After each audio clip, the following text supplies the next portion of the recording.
4월 10일 아침 저희들에게 주신 하나님 말씀 사사기 19장 1절로 9절까지 말씀입니다.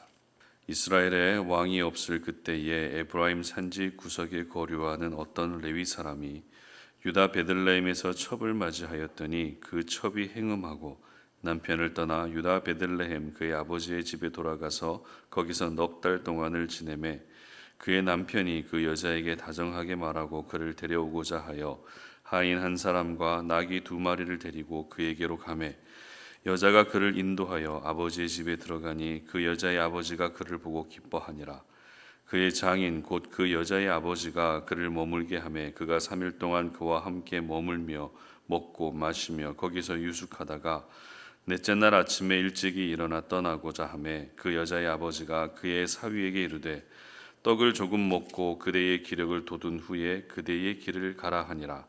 두 사람이 앉아서 함께 먹고 마시매 두 여자의 아버지가 그 사람에게 이르되 청하노니 이 밤을 여기서 유숙하여 그대의 마음을 즐겁게 하라 하니 그 사람이 일어나서 가고자 하되 그의 장인의 간청으로 거기서 다시 유숙하더니 다섯째 날 아침에 일찍이 일어나 떠나고자 하매 그 여자의 아버지가 이르되 청하노니 그대의 기력을 돋우고 해가 기울도록 머물라 하므로 두 사람이 함께 먹고 그 사람이 첩과 하인과 더불어 일어나 떠나고자 하매 그의 장인 곧 그 여자의 아버지가 그에게 이르되 보라 이제도 날이 저물어 가니 청하건대 이 밤도 유숙하라. 보라 해가 기울었느니라.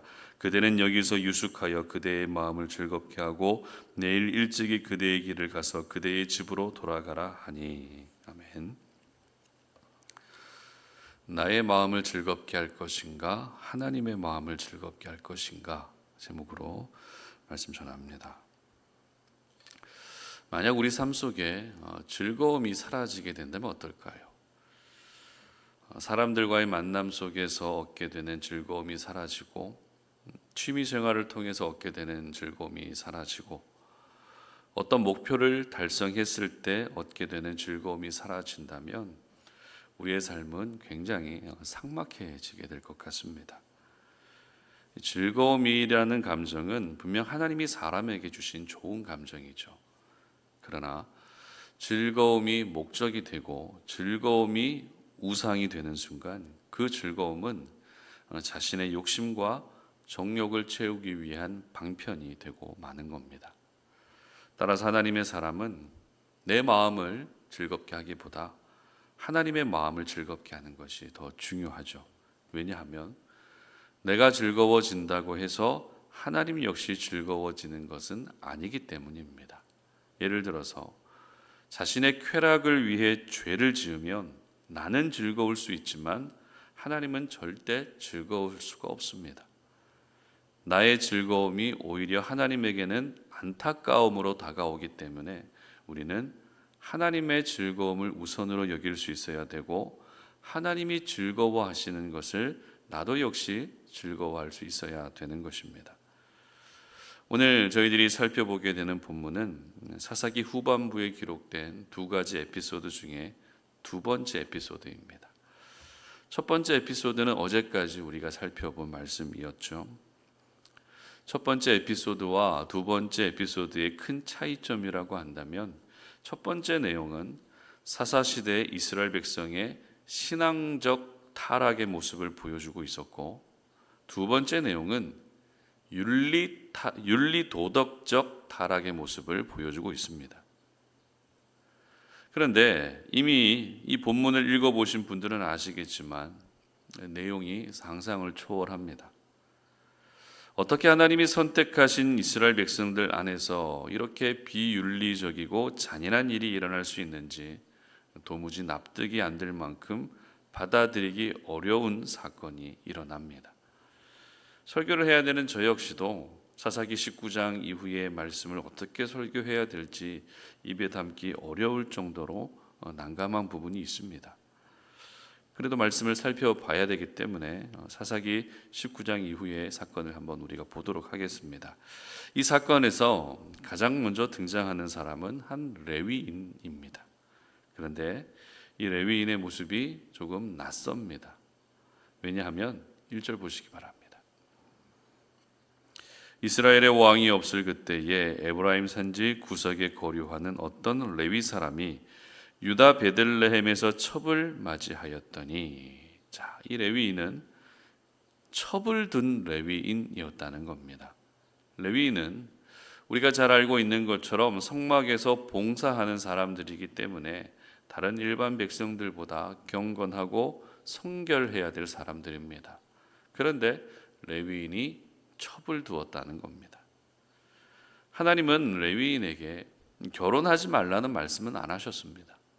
즉, 사랑하는 여자를 만나서 정상적으로 가정을 이루며 살 수 있게 해주셨습니다.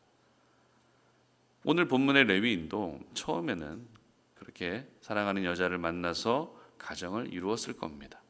그러나 한 여자를 만나서 가정을 이루는 것과 첩을 두는 것은 차원이 다른 이야기입니다. 첩을 둔다는 것은 가정에 충실하지 않았다는 뜻이고, 더 나아가 성적인 욕구를 중요하게 생각했다는 뜻입니다. 바로 첩을 둔 레위인의 모습이 사사기 19장 후반부에 기록된 끔찍한 사건의 시작이었던 것이죠. 그런데 2절 보시기 바랍니다. 그 첩이 행음하고 남편을 떠나 유다 베들레헴 그의 아버지의 집에 돌아가서 거기서 넉 달 동안을 지내매. 자, 어떻게 기록하고 있습니까? 이 레위인의 첩마저도 간음죄를 지었다는 것입니다. 여기까지만 봐도 사사시대의 성적인 타락이 얼마나 심했는지를 알 수 있는 부분입니다. 그래도 레위인이 마음을 잘 추스르죠. 그리고 첩이 지내고 있는 집으로 가서 그 첩을 다시 데려오려고 합니다. 이 레위인의 입장에서 보게 되면 이 여인은 첩이지만 이 여인의 입장, 그러니까 여인의 가족의 입장에서 레위인을 보면 레위인이 누구입니까? 남편이 되고 사위가 되는 겁니다. 그래서 지극정성으로 잘 대해줍니다. 그러나 장인 어른의 호의를 거절하지 못한 채 시간은 계속 흘러갑니다. 처음 3일 동안 머무릅니다. 그리고 그 다음에 더 있다가 가라는 제안을 거절하지 못하면서 4일이 지나고 또 5일이 지나면서 결국 5일째 되는 밤이 돼서야 첩을 데리고 돌아가게 됩니다. 그런데 이미 늦었습니다. 뭐가 늦었을까요? 여러 성경 주석가들이 이 부분에 대해서 어떻게 해석하는가 하면 레위인이라는 점을 주목합니다. 레위인은 성막 봉사를 해야 될 사람입니다. 그렇다면 성막 봉사를 하는 데 있어서 가장 분주하고 가장 집중해야 되는 날이 언제일까요? 바로 안식일이죠. 이스라엘 백성들에게 안식일은 일요일이 아니라 토요일입니다. 그러면 레위인으로서 안식일 봉사를 잘 하기 위해서는 늦어도 5일째 되는 날 아침 일찍 길을 떠나는 것이 맞습니다. 그런데 레위인이 길을 떠난 때가 5일째 되는 날 밤이었다는 것이죠. 이렇게 되면 결국 하룻밤을 어딘가에서 자야 됩니다. 그리고 6일째 되는 날 아침 서둘러서 길을 가야 겨우 안식일 봉사를 할 수 있게 되는 겁니다. 그러나 이미 돌아가는 시간이 반나절 늦어버렸습니다. 그리고 한 노인의 집에서 하룻밤 신세를 지기는 했지만 그 집에서 어떤 일이 일어납니까? 마치 소돔과 고모라의 만연해 있던 성적 타락으로 이 첩과 노인의 딸이 집단 강간을 당합니다. 그리고 이 일 때문에 화가 난 레위인이 죽은 첩의 시신을 12토막을 냅니다. 그리고 이스라엘 12지파에 한 토막씩 보냅니다. 그리고 이 12지파 사이에 잔인한 살육 전쟁이 일어나게 됩니다. 특별히 한 레위인 개인의 이야기가 이렇게 이스라엘 전체 지파의 충돌로 커진 과정을 보면서 저희들이 주목해야 될 표현이 있습니다. 6절 말씀 보시기 바랍니다. 두 사람이 앉아서 함께 먹고 마시매 그 여자의 아버지가 그 사람에게 이르되 청하노니 이 밤을 여기서 유숙하여 그대의 마음을 즐겁게 하라 하니. 자, 그리고 9절 하반절 말씀도 보십시오. 보라 이제 날이 저물어 가니 청하건대 이 밤도 유숙하라. 보라 해가 기울었느니라. 그대는 여기서 유숙하여 그대의 마음을 즐겁게 하고 내일 일찍이 그대의 길을 가서 그대의 집으로 돌아가라 하니. 그리고 오늘 본문은 아니지만 22절 상반절도 보시기 바랍니다. 그들이 마음을 즐겁게 할 때에 그 성읍의 불량배들이 그 집을 에워싸고 문을 두들기며 집 주인 노인에게 말하여 이르되 내 집에 들어온 사람을 끌어내라. 우리가 그와 관계하리라 하니. 자, 이 세 말씀에서 나오는 공통적인 표현, 바로 마음을 즐겁게 한다라는 표현입니다. 마음을 즐겁게 하고라는 이 표현이 처음 두 번은 장인 어른이 레위인에게 더 있다가 가라고 말할 때 사용된 표현입니다. 그리고 세 번째 마음을 즐겁게 하고라는 이 표현은 레위인이 한 노인의 집에서 유숙하며 쉬고 있을 때 이 노인이 레위인에게 했던 말입니다. 본문의 흐름으로 보면 전혀 문제가 되지 않습니다. 장인이 사위에게 더 쉬면서 마음을 즐겁게 하라는 말 당연히 할 수 있습니다. 그리고 나그네를 잘 대접하는 것이 유대인들에게 중요한 문화였던 것을 생각한다면 레위인이 노인의 집에서 마음을 즐겁게 하는 것도 역시 문제가 되지 않습니다. 그러나 사사기 19장은 마음을 즐겁게 하라는 이 표현을 중요한 순간마다 언급함으로써 마치 마음을 즐겁게 했던 것이 같은 민족끼리 칼을 들어야 되는 잔인한 사건과 무관하지 않다는 것을 의도적으로 기록하고 있다는 것입니다. 그러니까 레위인이 자기 마음을 즐겁게 하기 위해 더 머뭇거리지만 않았어도 끔찍한 일은 일어나지 않았을 겁니다. 물론 도의적으로 예의상 장인의 호의를 거절하기란 어려웠을 겁니다. 그러나 레위인은 자신의 마음을 즐겁게 하기 위해 가야 할 길을 가지 않고 머뭇거렸다라는 것이 문제였습니다. 그렇다면 지금 이 상황에서 하나님의 마음을 즐겁게 하기 위해서는 어떻게 해야 했던 것일까요? 하나님의 마음을 즐겁게 하기 위해서는 어떻게 해야 했을까요? 간단합니다. 레위인의 본분이죠. 안식일 성막 봉사를 위해 늦지 않게 길을 떠나야 했던 것입니다. 안식일에 겨우 도착할 만큼 아슬아슬하게 행동하는 것이 아니라 단호하게 거절하며 길을 떠났어야 했던 겁니다. 장인의 입장에서는 사위의 마음을 즐겁게 해주는 것이 당연합니다. 그러나 장인에게 상황을 다 설명하고 양해를 구한다면 과연 이해를 못 해줬을까요?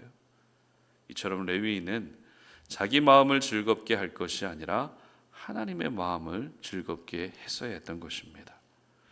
오늘 이 사건은 분명 도덕적으로 신앙 윤리적으로 이해되지 않는 부분이 있습니다. 그러나 우리가 이것저것 복잡하게 생각할 것이 아니라 단순하게 생각해 봤으면 좋겠습니다. 잠깐 더 쉬기 위해서, 잠깐 더 눈을 붙이기 위해서, 잠깐 더 TV를 보기 위해서, 잠깐 내 마음의 즐거움을 위해서 하나님을 예배하는 일에 늦고 계시진 않으십니까? 내 마음의 즐거움만 중요하게 생각하다 보면 결국 우리는 하나님의 마음을 아프시게 하고 마는 것입니다. 그러나 하나님의 마음을 즐겁게 해드린다면 우리의 마음도 영적인 즐거움이 생기게 되는 것이죠.